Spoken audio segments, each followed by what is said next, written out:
बहुत से लोगों ने मुझे बोला कि मैंने विनायकी इंसिडेंट पे कुछ भी नहीं बोला। विनायकी वही इंसिडेंट जिसमें एक प्रेग्नेंट एलिफेंट को एक बॉम्ब खिला दिया गया था। और कुछ लोगों ने मुझे बोला कि मैं काऊ वाले इंसिडेंट पे कुछ नहीं बोला। सिमिलरली हिमाचल में भी एक इंसिडेंट हुआ है जिसमें एक काऊ को बॉम्ब खिला दिया गया था। लेकिन इसमें से कुछ ऐसे लोग भी थे जिन्होंने बोला कि मैं एलिफेंट वाला इंसिडेंट तो कवर करूंगा लेकिन काऊ वाला इंसिडेंट कवर नहीं करूंगा, बिकॉज मैं एक लेफ्टिस्ट हूं। आज उन सभी लोगों को जवाब मिलने वाला है। सबसे पहली बात कि मैंने विनायकी वाला टॉपिक उस टाइम कवर इसलिए नहीं किया बिकॉज उस टाइम ये टॉपिक ट्रेंडिंग था। अब आप लोग सोच रहे होंगे कि ये टॉपिक ट्रेंडिंग था फिर भी मैंने कवर नहीं किया, उसके पीछे का क्या रीजन है। तो रीजन ये है कि विनायकी के ऊपर उस टाइम हर कोई वीडियो बना रहा था बिकॉज उस टाइम व्यूज मिल रहे थे। लेकिन एक हफ्ते बाद या 2 हफ्ते बाद, मतलब आज की डेट में कोई उस टॉपिक को कवर नहीं करेगा, मतलब अगेन वो टॉपिक दब जाएगा।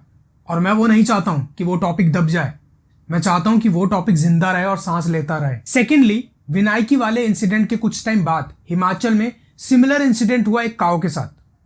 उस काऊ को आटे की जो वो होती है लोई कहते हैं आई थिंक सो से, जो कच्चा आटा होता है इसे गूंद देते हैं, उसके अंदर बॉम्ब फिट करके उसको खिला दिया गया। तो पहला जवाब उन लोगों के लिए जो मुझे बोल रहे हैं कि मैं एलिफेंट वाला इंसिडेंट तो कवर करूंगा लेकिन काऊ वाला इंसिडेंट में कवर नहीं करूंगा बिकॉज मैं एक लेफ्टिस्ट हूं।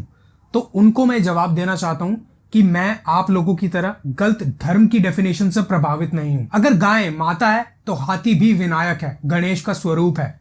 और मेरी धर्म की डेफिनेशन इतनी बड़ी है कि उसके अंदर चींटी से लेकर पहाड़ तक सब कुछ शामिल है, इस ब्रह्मांड की सारी चीजें शामिल है। लेकिन आज हम बात करेंगे सिर्फ लॉज की, उन लॉज की जो एनिमल क्रुएलिटी से डील करते हैं। चाहे किसी डॉग को प्रोटेक्ट करना हो, चाहे किसी एलिफेंट को प्रोटेक्ट करना हो, चाहे किसी काऊ को प्रोटेक्ट करना हो, किसी और जानवर को प्रोटेक्ट करना हो, हम ऑलरेडी लॉज बना चुके हैं। फॉर एग्जाम्पल, छोटा सा एग्जाम्पल देता हूं मैं कि prevention of cruelty to animals act एक नेशनल लेजिस्लेशन है, लेकिन प्रॉब्लम आती है इंप्लीमेंटेशन में। उस लॉ की इंप्लीमेंटेशन ही नहीं है। अब एक पॉइंट यहां पर नोट करना और थोड़ा डीप जाने की कोशिश करेंगे कि एक इंसान जो बोल सकता है, जो देख सकता है, जो सुन सकता है, जो आपस में हम एक दूसरे को समझ सकते हैं, वो इंसान अपने हक के लिए आवाज उठा सकता है, वो इंसान जो कोर्ट कचहरी जा सकता है, उस इंसान तक के साथ जब गलत हो जाता है तो जानवर तो फिर भी बेजुबान है। अब जो बोल रहा हूं थोड़ा और डीप जाएंगे, ध्यान से सुनना और इमेजिन करने की कोशिश करना कि हम ऐसी दुनिया में हैं जहां हम बोल नहीं सकते हैं। हम बोल नहीं सकते हैं, जानवर जो हैं वो बोल सकते हैं, वो आपस में कम्युनिकेट कर सकते हैं। उनकी एजेंसीज हैं, उनके कोर्ट है, उनकी कचहरी है, उनके पुलिस स्टेशन है, उनके दूसरे डिपार्टमेंट्स हैं। हमारा कोई अस्तित्व नहीं है, हम बोल नहीं सकते हैं। हम नॉर्मल खाते हैं, जो हमें कुछ मिल जाता है, जानवर जो है वो हमें डाल देते हैं, हम खा लेते हैं। हमारा अपना कोई जीवन नहीं है। तो इस सिचुएशन में क्या हम उस जानवर से एक्सपेक्ट करेंगे कि वो हमारी हेल्प करेगा, वो अपनी एजेंसी में हमारा मुद्दा उठाएगा? आप कंफ्यूज हो चुके होंगे, लेकिन अब जो मैं बोलने वाला हूं उससे सब कुछ क्लियर हो जाएगा। आपको लगता है आप इंसान हो? नहीं, हम इंसान नहीं हैं। हम धर्म में बटे हुए हैं, हम टुकड़े हैं, और उन धर्म के अंदर भी हम कास्ट में बटे हुए हैं, हम और छोटे टुकड़े हैं। आज भी कई जगहों पर शादी करनी होती है तो अपनी कास्ट में करेंगे, अपने धर्म में करेंगे, किसी और कास्ट या किसी और धर्म में नहीं जाना। तो यहां बात हो रही है जानवरों के इंसाफ की। यहां इंसान इंसान का नहीं है, एक धर्म दूसरे धर्म का नहीं हो पा रहा है, एक जाति दूसरी जाति की नहीं हो पा रही है, तो वो तो फिर भी दूसरा जीव है। उसके इंसाफ के बारे में कौन सोचेगा और क्यों सोचेगा? तो मेरा ओपिनियन यह है कि जो करंट लॉज हैं जो एनिमल क्रुएलिटी से डील करते हैं वो बहुत अच्छे हैं, कोई प्रॉब्लम नहीं है। एनिमल वेलफेयर बोर्ड भी स्टैब्लिश करते हैं, सब कुछ अच्छा है। लेकिन अब जो मैं आपको बताने वाला हूं वो थोड़ा अजीब लगेगा लेकिन बहुत डीप है, वो बहुत डीप लेवल है। सोल्यूशन हालांकि मेरे पास नहीं है अभी मुझे नहीं पता कि मैं कैसे सोल्यूशन को फाइंड आउट करूंगा, लेकिन सोल्यूशन फाइंड आउट करने का एक रास्ता है मेरे पास कि किस तरह का वो सोल्यूशन होना चाहिए। हो सकता है आप कोई सोल्यूशन लेके आए चैनल पर, कमेंट सेक्शन में। तो प्रॉब्लम यह है कि जो लॉज हैं हमारे, वो ऐसे लॉज हैं कि एक इंसान तो उन्हें एनफोर्स करवा सकता है। मतलब इनडायरेक्टली अगर मैं आपको बताऊं कि अगर किसी जानवर के साथ कुछ गलत होता है तो एक इंसान का मीडिएट करना बहुत जरूरी है। हमें करना भी चाहिए, कोई डाउट नहीं है।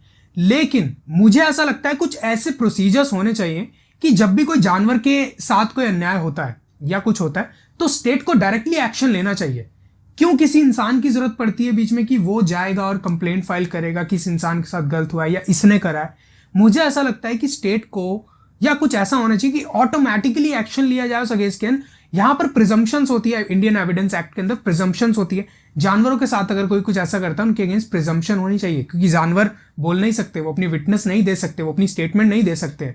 तो ऐसे स्पेशल लॉज होने चाहिए। लॉज अच्छे हैं, मैं ये नहीं कह रहा कि बेकार हैं, लेकिन हमें इन लॉज में इंप्रूवमेंट्स की जरूरत है। मेरा ऐसा मानना है कि ये जो नेशनल लेजिस्लेशन है, जैसे मैंने आपको बताया prevention of cruelty to animals act, ये एक नेशनल लेजिस्लेशन है जो अपनी अपनी स्टेट्स हैं, इंडिया के अंदर जो स्टेट्स हैं, उन स्टेट्स ने भी अपनी अपनी कुछ स्टेट अमेंडमेंट्स की हुई हैं। अगर कोई मेरी इस वीडियो को देख रहा है तो जो मैं कहना चाह रहा हूं, हो सकता है आपके पास उस चीज का कोई सोल्यूशन आ जाए, दिमाग में क्लिक हो जाए, तो उस सोल्यूशन को आप अपनी स्टेट में इंप्लीमेंट कर सकते हो और दूसरी स्टेट्स भी अपने अपने जो सोल्यूशंस हैं, स्टेप्स हैं, उनके साथ आ सकती हैं।